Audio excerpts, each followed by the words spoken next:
आदरणीय प्रिय बंधु,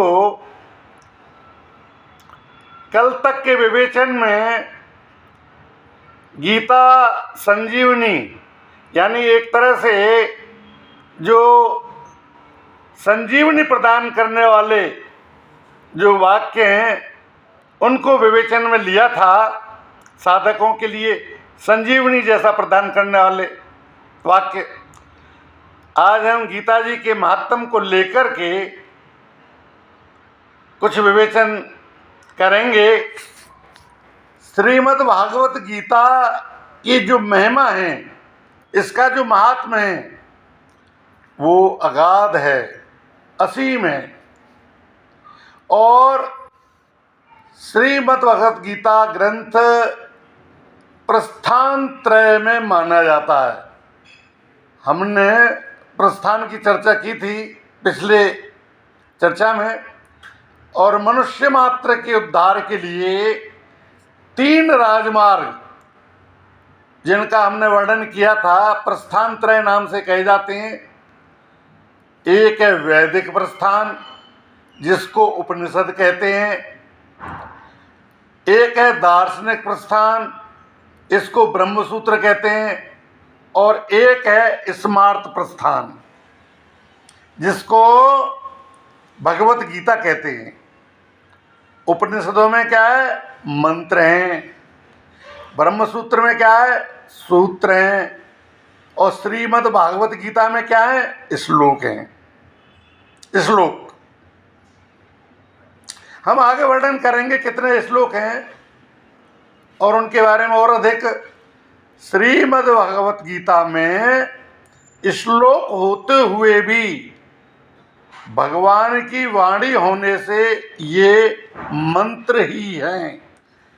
इनको मंत्रों की उपाधि दी है श्लोकों को, और इन श्लोकों में बहुत गहरा अर्थ भरा हुआ है, इसलिए हम इनको सूत्र भी कह सकते हैं।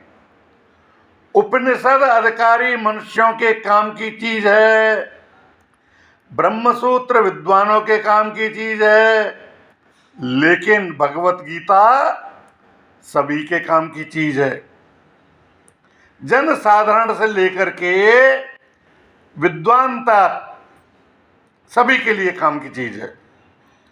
भगवत गीता एक बहुत ही अलौकिक और विचित्र ग्रंथ है। इसमें साधक के लिए उपयोगी पूरी सामग्री मिलती है,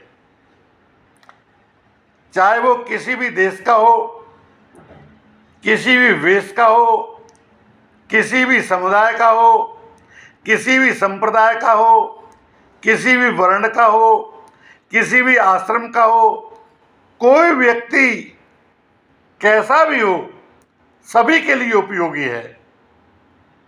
इसका कारण क्या है?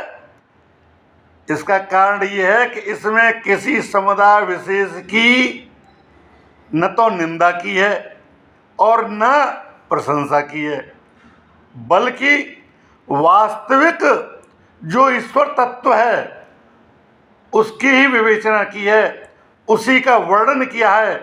और वास्तविक तत्व जिसको हम परमात्मा कहते हैं वो है जो परिवर्तनशील प्रकृति है, जो प्रकृतिजन्य पदार्थों से सर्वथा अतीत होता है, संपूर्ण देश, काल, वस्तु, व्यक्ति, परिस्थिति आदि में नित्य, निरंतर, एक रस, एक रूप रहने वाला होता है।